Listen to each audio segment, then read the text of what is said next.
E nós vamos falar de eleições. O Gabriel Colombo, 32 anos, né, Gabriel? Isso. Você é candidato ao governo do estado de São Paulo. Você é o mais jovem? O mais jovem.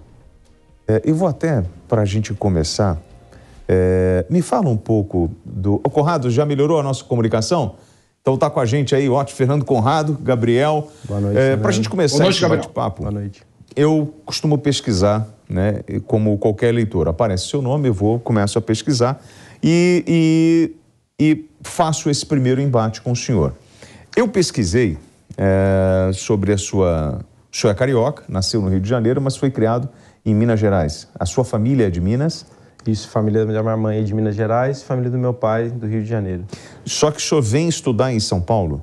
Isso, em 2009, mudo para Piracicaba, onde me formo em engenharia agronômica, faço mestrado em ecologia aplicada e também começo a estabelecer ali minha família. Tenho um filho hoje de 8 anos, que é o Arthur, nascido em Piracicaba. Ele sim tem o sotaque de Piracicaba e estou em São Paulo desde então.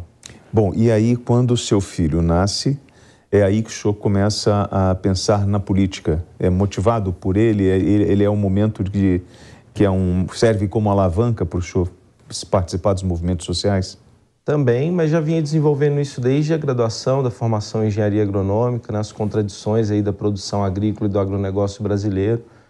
Sempre tive um trabalho junto aos movimentos sociais e populares do campo e depois também na cidade. E a gente teve lutas políticas amplas no Brasil, sobretudo a partir de 2013, em que a juventude teve um papel destacado e eu, como jovem, também estava participando de todo esse processo.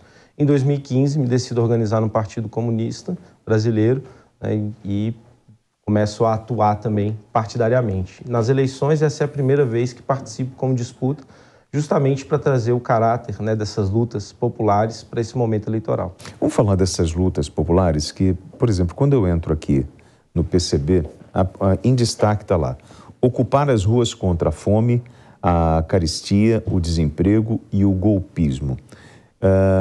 Esse ocupar as ruas, o senhor pode definir para mim?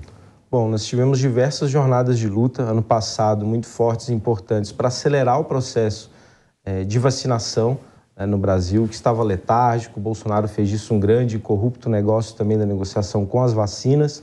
A gente teve êxito nisso, nosso lema era vacina no braço, comida no prato.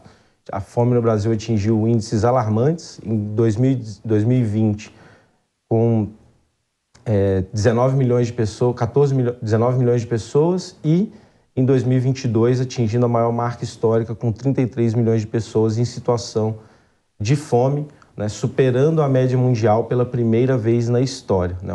O Brasil, que é um país de dimensões continentais, com o agronegócio que bate recordes de lucro, de exportação, de produção, mas não tem conseguido alimentar, né, sua própria população, a maioria trabalhadora desse país.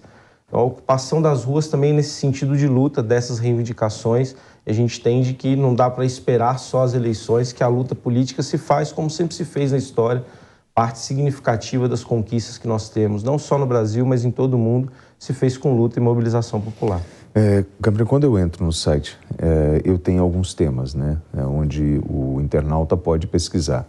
Aí eu tenho o perfil da burguesia brasileira, a exploração do serviço público terceirizado, medicalização da sociedade e racismo no Brasil, agronegócio versus natureza, morte e devastação ambiental. O discurso é um discurso de enfrentamento, perfeito? O modelo que nós temos hoje aqui em São Paulo, muito em função da administração do PSDB ao longo de todos esses anos. O que seria o senhor assumindo o governo do estado de São Paulo? Que ruptura seria essa? Perfeito, William.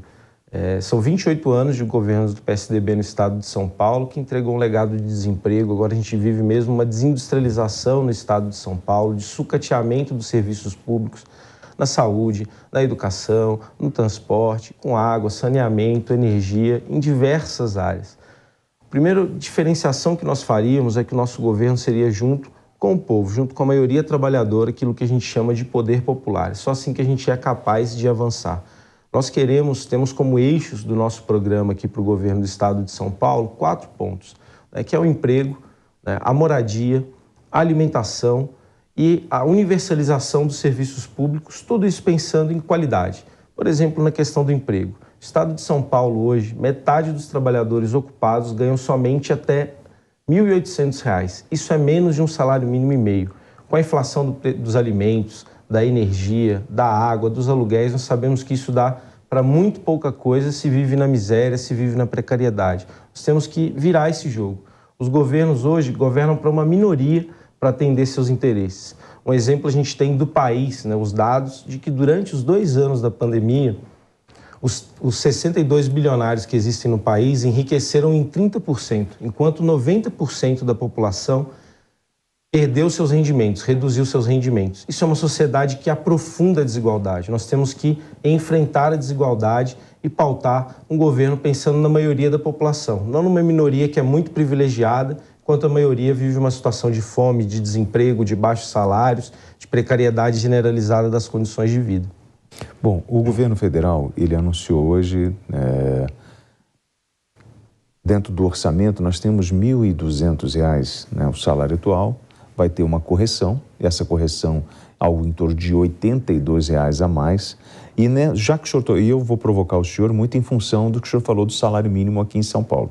São Paulo hoje, 1.284, e o senhor fala que em 4 anos o senhor vai multiplicar por 5 o salário mínimo em São Paulo. Como é que o senhor vai fazer isso? Bom, primeiro, até comentei que isso parece surreal a princípio, mas se nós comparamos com o que é o salário mínimo nos Estados Unidos, que está um pouco mais de $1.200, a gente teria um valor equivalente. Um cálculo que também o Diese faz aqui para o estado de São Paulo, o salário mínimo, né, para uma família com 4 pessoas deveria ser de R$ 6.500. Então isso não é uma utopia. A gente tem, como eu disse anteriormente, os salários para a maioria da população trabalhadora de São Paulo é muito baixo. Isso tem a dizer com o que foram os governos do PSDB, que tiveram como eixo um projeto neoliberal que entregava na mão somente dos grandes empresários, né, do capital privado, a regulação de toda a economia. Então a gente teve uma privatização de uma série de empresas, a começar pelo Banespa, que era o 3º maior banco público do país quando foi privatizado em 1999, entregue nas mãos do Santander, que é um grupo espanhol e que aí pôde crescer dentro do país. A gente teve uma privatização da FEPASA, que desmontou o transporte, né, sobre trilhos no estado de São Paulo, de cargas e de pessoas. A privatização da Telesp, que retirou a nossa capacidade de produção científica e tecnológica nas telecomunicações. Isso é muito importante agora que nós temos o 5G. A gente teve uma venda, né, da Sabesp, que hoje 49,7% dela é privatizada, então atendendo os interesses do capital financeiro, atendendo os interesses dos acionistas. Isso tudo promoveu, porque quando ocorre a privatização, você tem demissões em massas e precarização dos empregos. Se a gente pega no setor público de serviços, na educação, por exemplo, desde 2013 a gente não tem concursos no estado de São Paulo. Se a gente abre os concursos públicos e paga o piso nacional da educação, a gente já vai atingir mais ou menos essa meta de quintuplicar o salário mínimo no estado de São Paulo. Se a gente retoma o papel do Estado no planejamento econômico, no investimento em empresas públicas, mas que também tenham um controle e participação popular para definir prioridades, nós temos condições de gerar empregos de qualidade, com bons salários. Isso tudo promove e gera circulação na economia, promovendo uma melhoria generalizada das condições de vida. Então é dentro desse quadro macroeconômico de uma retomada de participação no Estado para atender a necessidade da população, então produzindo moradia, né, melhorando os serviços de educação, de saúde, de transporte, de água, de saneamento, recriando um banco público estadual. Isso nos permite ter uma participação do Estado na economia e definir melhor a qualidade e o valor dos salários no Estado de São Paulo. Quando o senhor fala do valor do salário mínimo de São Paulo, o senhor está falando dos servidores públicos ou de toda a população como um todo? Nós falamos de toda a população, mas tendo como carro-chefe à frente essa retomada e participação do Estado na economia e com o serviço público. O salário médio hoje nacional do servidor público estadual, né, em São Paulo é de R$ 5.955, correto? Ele vai de R$ 3.700 a R$ 13.000. Então, se a gente for parar para pensar, o reajuste em cima do salário do servidor, ele não é tão significativo assim. Você vai ter um aumento, é claro. Agora, isso vai impactar na folha salarial do dono do restaurante, daquele botequinho, né, do hotel, enfim. Aí eu pergunto ao senhor, como é que a gente vai conseguir já que a gente não está conseguindo gerar emprego, como é que a gente vai conseguir dinheiro para pagar isso tudo? Perfeito, William. Essa questão é excelente. Primeiro, nos serviços públicos, nas empresas públicas, a gente tem, como eu disse, na educação desde 2013 não tem concursos. Na saúde, a gente tem um processo de terceirização, quarteirização, de contratação por PJ que também não garante esses salários em muitas das ocupações, por exemplo. Os serviços que foram privatizados, né, na parte dos bancos, do sistema de transporte, na própria concessão de rodovias, isso promoveu um rebaixamento generalizado dos salários, então isso permite elevar. Agora, elevando os salários, né, injetando dinheiro na economia com esse planejamento a partir do Estado, isso vai promover uma demanda maior também para o dono do boteco, para o dono da padaria, para o dono da mercearia, que vai permitir, com um giro maior, né, com uma demanda maior de consumo, também fornecer melhores salários. Muitas vezes a gente pensa que a desregulamentação generalizada, a redução dos salários, vai ter um impacto melhor para aquele que trabalha no comércio, que tem pequenas empresas. Pelo contrário, se os salários são mais elevados, se tem mais pessoas empregadas, aumentem muito a venda desses setores e a capacidade também de pagar melhores salários, porque a produtividade do trabalho das pessoas que ele emprega também vai ser muito mais elevada. Por isso que a partir do Estado a gente tem condições de elevar, né, de promover esse desenvolvimento e a melhoria do salário para a maioria trabalhadora da população. Pergunto para quem está ouvindo, para quem está acompanhando, para quem vai assistir depois, né, se não faria uma diferença substancial na vida ter esse aumento dos salários, né, chegando aí a 5 vezes o que é o salário mínimo em São Paulo hoje, que é um salário de fato de miséria, de fome, de precariedade das condições e de instabilidade também de vida que permite usufruir muito pouco. Né? Praticamente só consegue se reproduzir para trabalhar, mas tem pouco acesso à cultura, ao esporte, ao lazer, tempo com família, tempo para poder praticar a sua religião. O que a gente quer é criar melhores condições para isso. E nacionalmente também nós temos a nossa candidatura, Sofia Manzano, que traz uma pauta também de promoção de emprego que é significativa, que é a redução da jornada de trabalho para 30 horas, sem redução salarial, de maneira a dividir melhor, garantir mais empregos com uma distribuição maior da jornada de trabalho. A gente vai completar em 2023 80 anos com a jornada de trabalho de 44 horas. Nesse período, a gente teve um desenvolvimento, né, tecnológico que reduziu a necessidade do trabalho humano muito grande, mas isso não foi distribuído igualmente na sociedade. Continuou a explorar-se muito quem tem emprego e ampliar o desemprego. Por isso, a gente tem pessoas que estão ganhando muito, como o exemplo que eu citei dos bilionários, que enriqueceram em 30% de suas fortunas durante a pandemia. Isso também não é algo utópico. Algumas categorias já têm 30 horas na jornada de trabalho, como os bancários, os enfermeiros também lutam para isso hoje, né? Estão lutando pelo piso nacional e a segunda bandeira principal é a redução da jornada de trabalho também para 30 horas. Alguns setores da tecnologia da informação também têm jornada de 30 horas, só que a gente tem que fazer isso chegar nos setores-chave que empregam em massa na economia, como, por exemplo, a construção civil, a agricultura. Bom, Gabriel Colombo, ele que é candidato ao governo do estado de São Paulo pelo PCB, depois desse primeiro embate, agora vamos para o comentarista PAN, Fernando Conrado. Vou continuar nessa mesma linha aí, Gabriel. Antes de mais nada, prazer falar contigo aí. Boa noite a todos os nossos telespectadores aqui da Jovem Pan. Gabriel, quando tu fala nessa história de criar mais Estado, para o Estado prover mais soluções para as pessoas, me lembrou aquela história do Barão de Munchausen, né? Um personagem fantástico, que ele está dentro do pântano e ele está sendo afogado no pântano até o pescoço, e a solução para ele fugir disso tudo é ele se puxar pelos próprios cabelos e se tirar do pântano, né? Então, uma coisa daí, pelo que tu nos conta aqui, tem uma falha de lógica na história, tá? Quando tu fala dos Estados Unidos, eles pagam muito mais até mesmo porque diante dos próprios pagamentos de salários lá não estão aí os benefícios trabalhistas que a gente tem no Brasil, que acaba consumindo grande parte.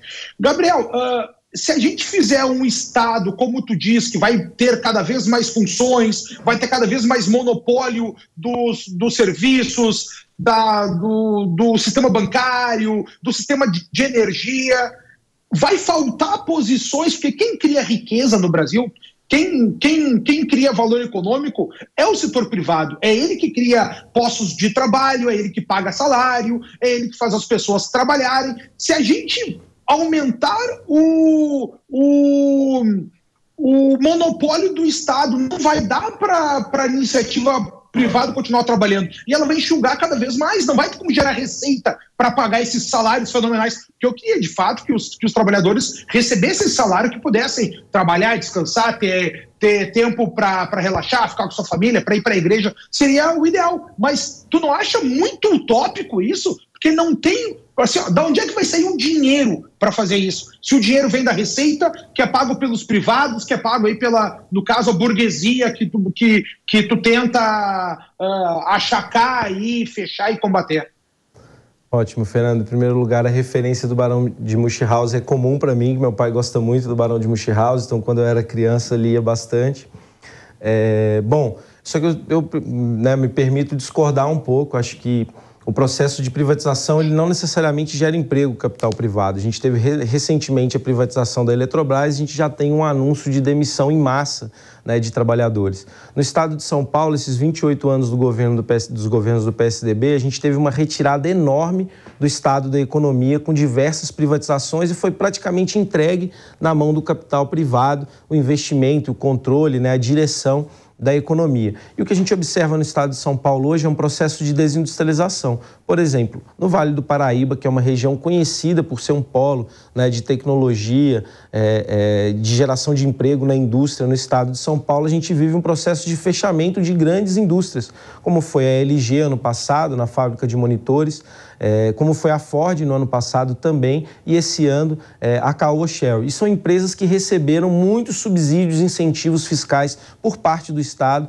e fecham a porta, dão um chute na bunda dos trabalhadores e não pagam por nada disso, né? Então, o setor privado ele não tem essa capacidade, pelo contrário, né? Ele trabalha, inclusive, se apropriando, né, do patrimônio público que foi construído durante anos para poder ter seus lucros e rendimentos. Acho que um grande caso que a gente tem hoje, contemporaneamente, é o que está sendo feito com a Petrobras, com a política de paridade de preços internacionais, desde o Pedro Parente e Michel Temer, com continuidade também no Bolsonaro, em que a gente produz aqui no Brasil em real e paga em dólar, isso para poder remunerar acionistas e permitir a entrada de petroleiras internacionais aqui no país, né? Perdendo a nossa soberania energética em um setor que é fundamental, que é o petróleo no mundo hoje, né? E perdendo a nossa capacidade também de refino e a gente pagando caro na bomba, muito caro, com efeito em cadeia para toda a produção, para todas as mercadorias, contribuindo muito para a inflação, para o que tanto gostam de dizer os liberais, para o custo Brasil, com a elevação do diesel, por exemplo,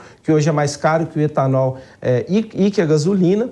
E a gente pagou agora, né, nesse final de primeiro semestre, no início do segundo semestre, um valor aos acionistas equivalente a 80 bilhões de reais, que somado ao primeiro trimestre, dá o equivalente a 1/5 do valor de mercado da Petrobras.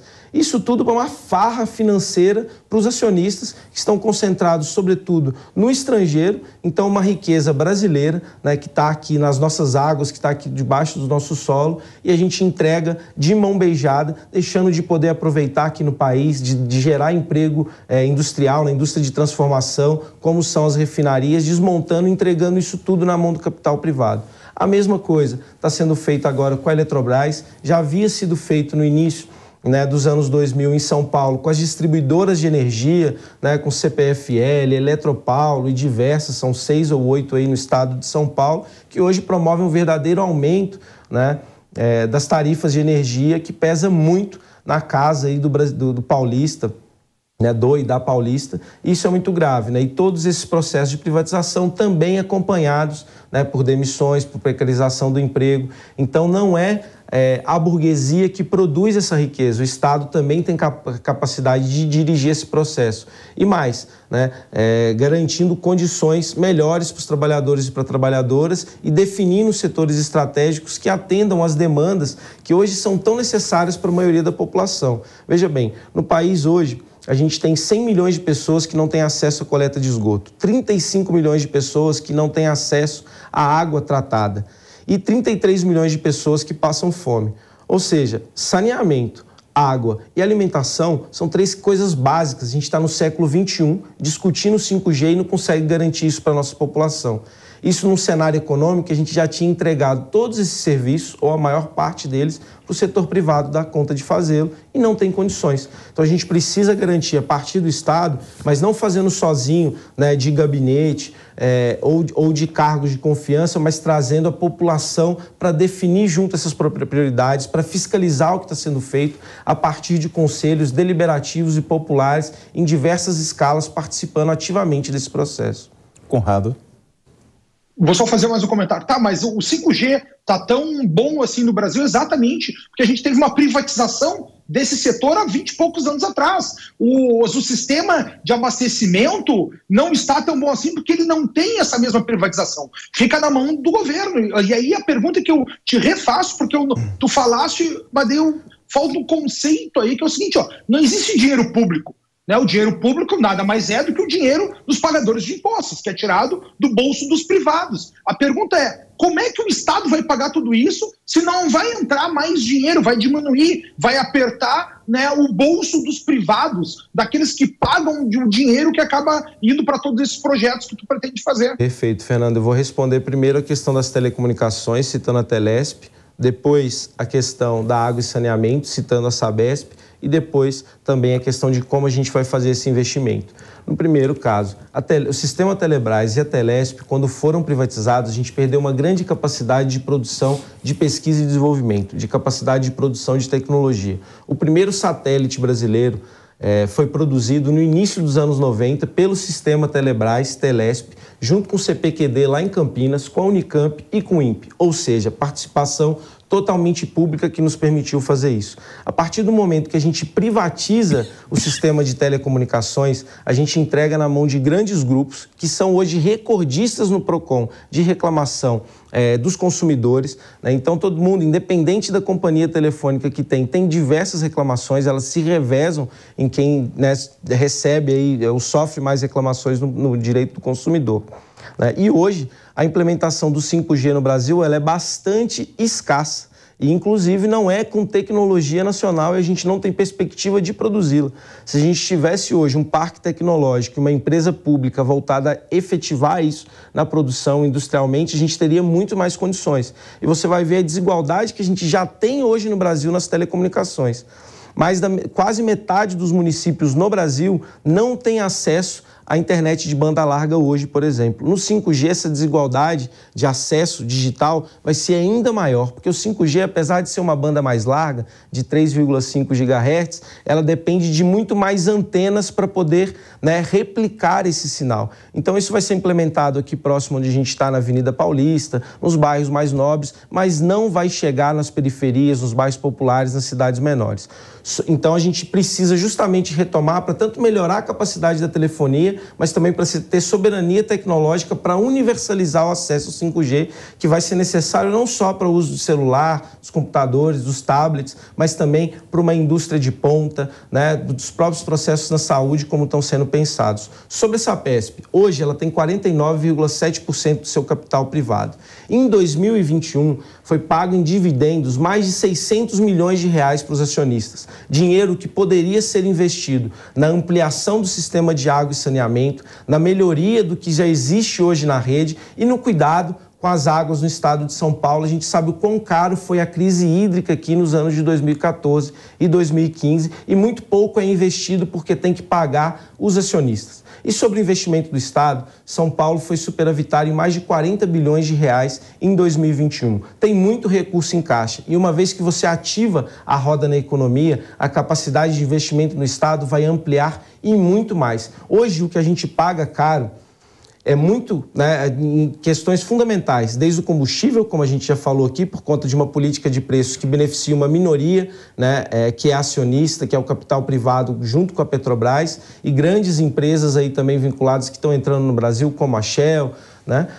E também outro setor que é a alimentação, por exemplo, o agronegócio, né? Que tem todas as condições, nunca teve tanta liberdade e incentivo quanto nos governos Bolsonaro e hoje não consegue fornecer alimento barato para a população brasileira. Então a necessidade, o planejamento, né, e a participação de empresas públicas, ela não é algo artificial, ele é necessário e urgente para a gente mudar o quadro brasileiro, o quadro paulista hoje de fome, de desemprego, de segurança alimentar, né, de precariedade da habitação e dos serviços públicos. Bom, Gabriel, eu estou te ouvindo aqui, a gente está vivendo um momento muito polarizado entre direita e esquerda. O seu partido já sofreu ataques, né, na internet, é visto como aquele partido que acaba incomodando. Eu percebo que existe uma preocupação na formação, em passar o conceito, né, do comunismo para a população. Vocês têm, inclusive, uma formação básica dentro do site. Por que isso assusta tanto, falar sobre comunismo? Você pode me explicar? Bom, há muito receio, né, do comunismo, porque ele quer transformar radicalmente essa sociedade que hoje produz justamente uma situação de miséria para a maioria da população e um privilégio e uma situação muito boa para uma pequena parte da nossa população.